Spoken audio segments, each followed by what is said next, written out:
क्या Indo Chinese conflict में शहीद हुए हमारे देश के 20 सैनिकों की शहादत के बाद भी हमें चाइनीज इन्वेस्टर्स को इंडियन स्टार्टअप्स में इन्वेस्ट करने देना चाहिए? आपको क्या लगता है कि क्या ये चाइनीज ड्रैगन हमारे स्टार्टअप्स को पैसा देकर इंडियन एंटरप्रेन्योरशिप इकोसिस्टम को एक्चुअली बढ़ावा देना चाहता है? आखिर क्या है इंडियन स्टार्टअप्स में बढ़ती हुई चाइनीज इन्वेस्टमेंट के पीछे की एक्चुअल सच्चाई? वो सच्चाई जो हमारे देश के स्टार्टअप एंटरप्रेन्योर्स या तो जानते नहीं या शायद जानबूझ के भी इग्नोर कर रहे हैं। इन सभी सवालों का जवाब दूंगा मैं आपको आज इसी वीडियो में। दोस्तों, आज मैं बहुत डिसअपॉइंटेड हूं क्योंकि कभी कभार समझ में नहीं आता कि हमारे देश में सही मायनों में पढ़ा लिखा कौन है और अनपढ़ कौन, किसको देखकर मोटिवेट होना चाहिए और किसको देखकर नहीं। 3-4 दिन पहले की बात है। 3-4 दिन पहले मैं एक न्यूज़ चैनल पे रात को 9 बजे वाली एक डिबेट देख रहा था जहां पर कुछ स्टार्टअप फाउंडर्स को बुलाया गया था और उनसे पूछा गया इंडिया चाइना कॉन्फ्लिक्ट को और चाइनीज इन्वेस्टमेंट को लेकर उनका ओपिनियन पूछा गया था कि क्या आगे आने वाले समय में इंडियन स्टार्टअप्स में चाइनीज इन्वेस्टमेंट को रोकना चाहिए या नहीं। अब ये स्टार्टअप फाउंडर्स मेरे हिसाब से काफ़ी पढ़े लिखे लोग होते हैं, सेंसिबल लोग होते हैं। इनको देखकर काफ़ी लोग मोटिवेट भी होते हैं एंटरप्रेन्योरशिप पिक करने के लिए। शायद मैं भी एक टाइम पे बहुत मोटिवेट हुआ था इनकी स्टोरी सुन सुनकर, लेकिन अनफॉर्चुनेटली लगता है मैं शायद गलत था। जानते हैं क्यों? क्योंकि जब इनसे पूछा गया कि आगे आने वाले समय में क्या हमारी सरकार को इंडियन स्टार्टअप्स में चाइनीज इन्वेस्टमेंट को रोकना चाहिए, तो इनका जवाब था बिल्कुल नहीं, बिल्कुल मत रोको, अलाउ करो, उल्टा अलाउ करो। ये कहते हैं कि हमारे देश के जियोपॉलिटिकल इश्यूज को ट्रेड से रिलेट मत करो। Geopolitical issues? देश के 20 जवान आपकी और मेरी देश की सीमाएं बचाते हुए शहीद हो गए और आप इसे कोई एक छोटा मोटा जियोपॉलिटिकल इशू कहते हैं? ये तो ऐसे बात कर रहे हैं जैसे कि बॉर्डर पे हमारे जवान शहीद नहीं हुए बल्कि इंडिया चाइना से शायद एक क्रिकेट मैच हार गया। यही नहीं, इनके हिसाब से इस चाइनीज इन्वेस्टमेंट से हमारे देश में सो कॉल्ड जॉब्स क्रिएट हो रही हैं, इसलिए इसे रोकना नहीं चाहिए। अब सवाल ये उठता है कि क्या ये सच है? सच में चाइनीज अपनी इन्वेस्टमेंट करके हमारे देश में रोजगार और एंटरप्रेन्योरशिप को बढ़ावा देना चाहते हैं? बताऊंगा मैं आपको इसी वीडियो में, बताऊंगा मैं आपको कि भारत के स्टार्टअप्स में बढ़ते हुए चाइनीज इन्वेस्टमेंट के पीछे के क्या है वो 3 कड़वे सच जो शायद ये स्टार्टअप्स जानबूझकर आपसे और मुझसे छुपा रहे हैं। और फिर आप ही डिसाइड कीजिएगा कि क्या इंडिया को चाइनीज इन्वेस्टर्स को वेलकम करना चाहिए या नहीं। पहला सच, चाइनीज सिर्फ उन सेक्टर्स में इन्वेस्ट कर रहे हैं जहां उन्हें हमारे देश के कंज्यूमर का बाइंग बिहेवियर बदलता हुआ दिख रहा है, जैसे कि ई कॉमर्स और टेक्नोलॉजी।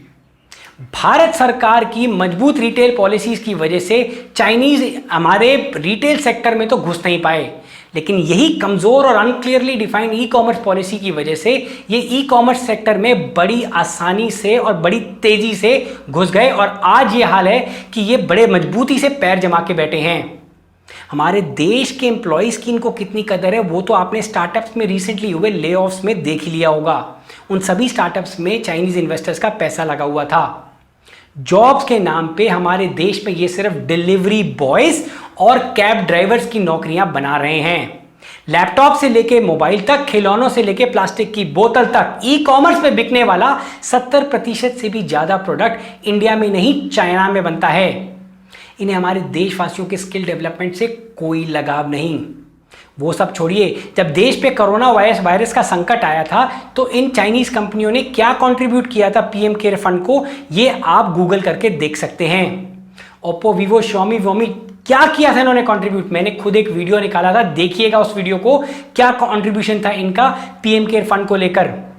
दूसरा कड़वा सच, हमारे देश के स्टार्टअप एंटरप्रेन्योर्स को एक आसान सोर्स मिल गया है चाइना से इन्वेस्टमेंट लाने का और ये उस आसान सोर्स को अब छोड़ना नहीं चाहते और अपने एक्स्ट्रा एफर्ट को अवॉइड करने के लिए ये चाहते हैं कि सरकार इन्हें अलाउ कर दे उस देश से पैसा लेने के लिए जिसके हाथ हमारे सैनिकों के खून से रंगे हुए हैं।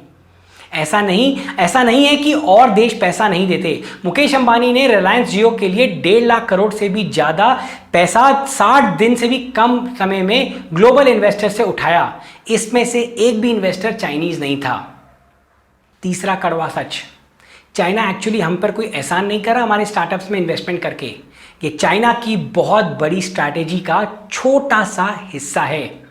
आपको पता होना चाहिए कि चाइना ने श्रीलंका, पाकिस्तान, इंडोनेशिया, मलेशिया जैसे देशों को पैसा उधार पे दिया था, और वो भी हाई इंटरेस्ट रेट पे। और जब ये देश उसका पैसा नहीं लौटा पाए तो इसके बदले में उसने उनका इंफ्रास्ट्रक्चर और लैंड दोनों हथिया लिए। अब हमारे देश ने चाइना से एक भी पैसा उधार नहीं लिया, इसलिए इन्होंने एक अलग से रूट निकाला, जो कि था कि प्राइवेट कंपनीज में डायरेक्टली इन्वेस्टमेंट करना शुरू कर दो स्टार्टअप के नाम पे, ताकि ये गवर्नमेंट के रडार से बच सकें और एक रिस्क टेकिंग इन्वेस्टर यानी कि मसीहे की तरह दिखें। लेकिन रियलिटी में चाइना ने कोई रिस्क नहीं लिया, क्योंकि चाइना को अपने हर इन्वेस्टमेंट का एंड रिजल्ट बड़े अच्छे से पहले से ही पता होता है, क्योंकि वो वैसे ही सिमिलर इन्वेस्टमेंट पहले अपने देश में कर चुके हैं और उसका सक्सेस भी टेस्ट कर चुके हैं। उदाहरण के तौर पे टेंसेंट और अलीबाबा चाइना के ई कॉमर्स जायंट्स में से एक आता है, और वो इंडिया में सिर्फ consumer based e commerce companies में पैसा इन्वेस्ट करता है, जहां पे पैसे के दम पे ये सारा कंपटीशन ओवरनाइट खत्म कर देते हैं और फिर जिंदगी भर डोमिनेट करते रहते हैं। चाइना ने स्ट्रेटेजिकली पहले हमारे देश की पूरी मैन्युफैक्चरिंग खत्म कर दी। 25 साल सस्ते से सस्ता माल डंप कर करके देश के सारे मैन्युफैक्चरर्स को बंद करवा दिया। चप्पल से घड़ी तक, दिवाली के दिए से लेके बच्चों के खिलौने तक, सब चाइनीज।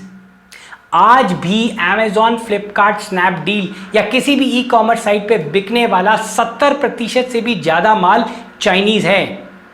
इतना कुछ कर करके भी चाइना नहीं रुका, और अब इनकी स्ट्रैटेजी नेक्स्ट लेवल की है, जिसमें ये इंडियन टेक स्टार्टअप्स में अर्ली इन्वेस्टमेंट करके एक अच्छा खासा स्टेक उठा लेते हैं, जो आगे चल के बहुत बड़ा रूप ले लेता है। उदाहरण के तौर पे पेटीएम, पेमेंट ऐप पेटीएम, ये सिर्फ नाम की देसी है, इसमें 40% से भी अधिक हिस्सेदारी चाइना की है। देश की 30 में से 18 बड़ी स्टार्टअप्स, बिग बास्केट, ओयो, ओला, स्विगी, फ्लिपकार्ट, सब में चाइना का भरपूर पैसा और बदले में भरपूर स्टेक है। मतलब क्या है इसका, ये समझिए। चाहे आप ग्रोसरी ऑर्डर करो या खाना देसी ऑर्डर करो या चाइनीज, लैपटॉप खरीदो या फोन, जूते खरीदो या चप्पल, सबका फायदा अंत में चाइना को ही होगा। खरीदने वाला ग्राहक, डिलीवरी करने वाला डिलीवरी बॉय और बॉर्डर पे चाइना की गोली का सामना करने वाला सैनिक, सिर्फ ये देसी रह जाएंगे। दुख की बात यह है कि हमारे एंटरप्रेन्योर्स कंपनियां बना तो बढ़िया रहे हैं, लेकिन हमारे देश इंडिया के लिए नहीं, चाइना के लिए। और ये चाइना का डेट ट्रैप से भी बड़ा चाइनीज इन्वेस्टमेंट ट्रैप है। एक और आखिरी बात कहता हूं, थोड़ी इमोशनल है, ध्यान दीजिएगा। मैं खुद एक फौजी का बच्चा हूं, इसलिए क्लोजली रिलेट करता हूं। शायद इन पैसे वाले एक्स्ट्रा लॉजिकल लोगों को ये बात समझ में ना आए। ये जो स्टार्टअप एंटरप्रेन्योर्स चाहते हैं ना कि स्टार्टअप्स में चाइनीज फंडिंग रोकी ना जाए, मैं उनसे एक छोटा सा सवाल पूछता हूं, एक डायरेक्ट सवाल पूछता हूं, 1-on-1। अगर उन 20 शहीदों में से एक भी शहीद आपके खानदान से होता, तो क्या तब भी आपका यही स्टैंड होता कि हाँ, चाइना से पैसा लेकर धंधा करो? जनाब, जब एक जवान बॉर्डर पे शहीद होता है तो वो अकेला शहीद नहीं होता, उसके पीछे उसका पूरा खानदान भी कुर्बानी देता है। अपने स्टार्टअप के निजी स्वार्थ और अपने स्वार्थ के लिए अपने जवानों के बलिदान को व्यर्थ मत जाने दीजिए। जय जवान, जय भारत।